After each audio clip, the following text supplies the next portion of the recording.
네, 안녕하세요. 부동산의 정석 정유석입니다. 오늘은 실질적으로 1억이라는 돈을 만드는 방법에 대해서 말씀을 드려볼까 합니다.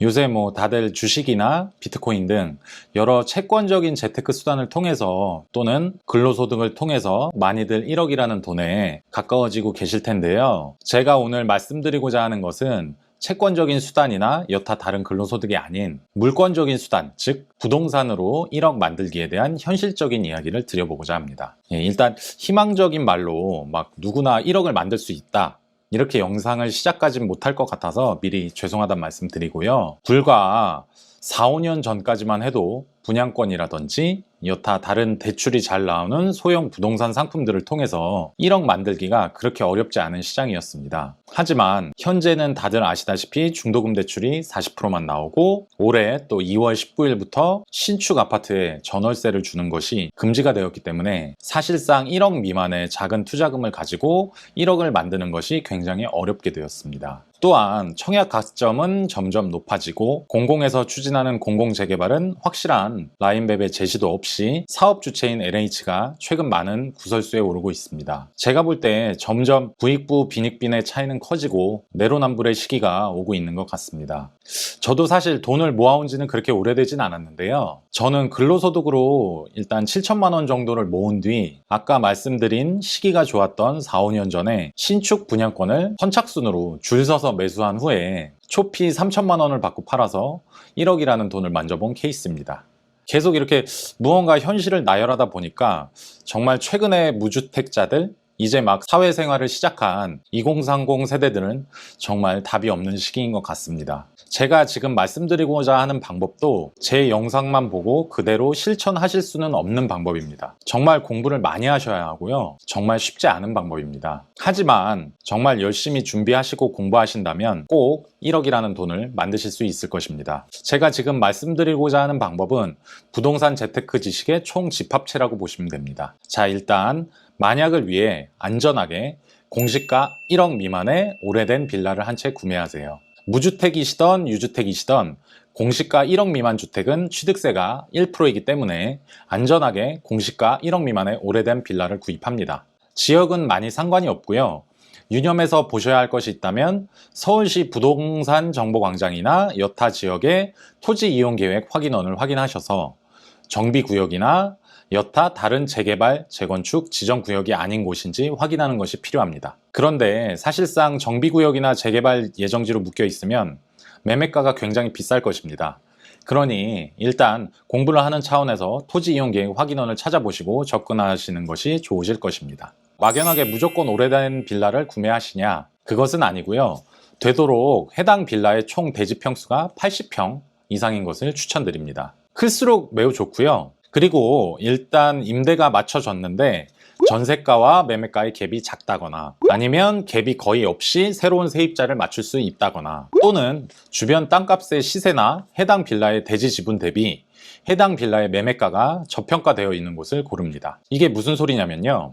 예를 들어 내가 본 빌라의 대지 지분은 8평이고 주변 땅값 시세가 평당 2천만 원인데 그 빌라의 매매가는 1억 2천만 원이다. 그리고 전세 가격은 1억을 받을 수 있다. 그러면 내 돈 2천만 원을 가지고 빌라를 매수할 수 있게 되는 것입니다. 그러면 주변 땅값 시세가 평당 2천만 원이고 대지 지분이 8평이기 때문에 1억 6천만 원이기에 일단 4천만 원을 벌고 시작하는 것이고요. 또한 빌라가 오래되었기 때문에 새로 신축을 하기 위한 담론들이 많이 오고 갔을 것입니다. 이때 또 공부를 해야 되는 분야가 생기는데 해당 빌라를 신축하기 위해 해당 빌라 호수 전 세대의 동의가 필요합니다. 빌라를 매수하고 임대를 맞추셨으면 시간 날 때마다 해당 빌라의 동장님이라든지 관리 대표님의 도움을 얻어 신축을 위한 재건축을 추진하는 것입니다. 10세대라고 치면 한 절반 이상은 신축을 위한 재건축에 대해 생각이 있을 것입니다. 나머지 절반 세대는 고민을 하고 계세요. 예를 들어 신축을 하면 추가로 건축비가 발생되는 부분에 대해서 돈이 없어서 엄두를 못 내신다든지 또는 신축할 동안 어디 마땅히 이사할 곳이 없어서 주저하시기도 하고요.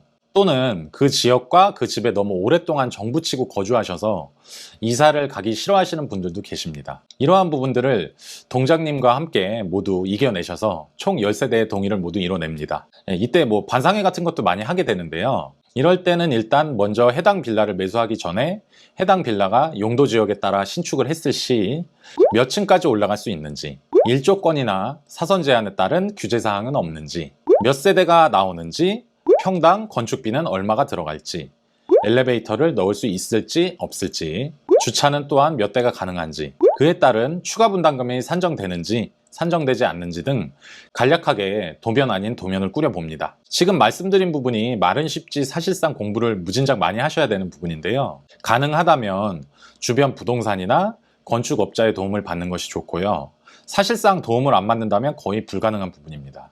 하지만 제 영상을 보시고 이러한 부분에 대하여 스텝 바이 스텝으로 밟아 나가신다면 1억을 만드는 것을 떠나서 부동산을 바라보는 통찰력을 기르실 수 있게 되실 겁니다. 제 전 영상들을 참고하시면 위치, 크기, 금액에 대한 내용이나 금융, 법무, 세무에 관한 개괄적인 내용이 나오니 참고하면서 보시면 더욱 도움이 되실 것입니다. 그럼 이렇게 공부를 해 나가시다 보면 어느새 나는 유주택자가 되어 있습니다. 유주택자와 무주택자의 스탠스는 우리가 경험해보지 못하면 알 수 없는 매우 큰 차이점을 가지고 있습니다. 이렇게 소액으로 부동산 공부를 해 나가면서 건축에 대한 개괄적인 지식까지 쌓게 되면 무서울 게 없는 부동산 투자자가 되실 수 있습니다.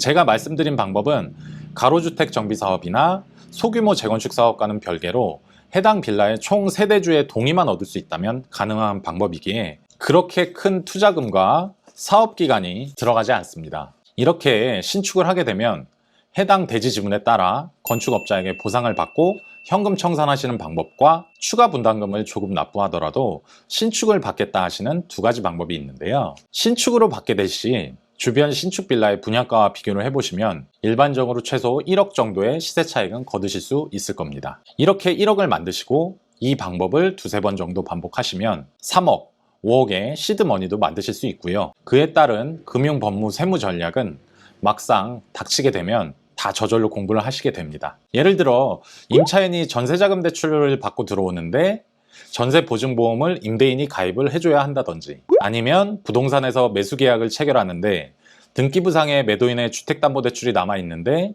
이걸 상환하는 절차라든지 그에 따른 소유권 이전 등기를 어떠한 절차를 통해서 하게 되는지, 또한 이러한 과정에 따른 비용 절감은 어떻게 하는 것인지, 매도를 하거나 신축으로 받았을 시 취득세 관계와 양도소득세 절세 전략은 어떻게 짜야 하는 것인지, 매매업 사업자를 내서 사업소득세를 내는 것이 좋은 것인지 양도소득세를 내는 것이 유리한 것인지 등등 다 배우려면 꽤나 많은 수업료를 내야 하는 부분들을 내가 다 캐치해서 공부해 볼 수 있는 것입니다. 제가 말씀드린 부분들이 정리가 좀 되셨는지 모르겠습니다. 당연히 부동산을 처음 접하신 분들은 이해가 가지 않으실 거고 이게 무슨 소리야 하실 거세요. 그런데 그만큼 1억 만들기와 부동산 재테크의 통찰력을 기른다는 게 막연하게 쉬운 분야는 아닙니다. 차근차근 공부해 나가시면서 부딪히는 부분들은 메일을 통해 연락을 주시면 제가 아는 한도 내에서 성심성의껏 답변 드리도록 하겠습니다. 재테크라는 것이 은퇴 시 현역 때만큼의 수입을 유지하기 위해 하는 것이라고 합니다. 100세 시대에 걸맞춰 빠른 은퇴를 위한 통찰력을 같이 기르는 부동산의 정석이 되도록 노력하겠습니다. 다음 영상에서 찾아뵙도록 하겠습니다. 감사합니다.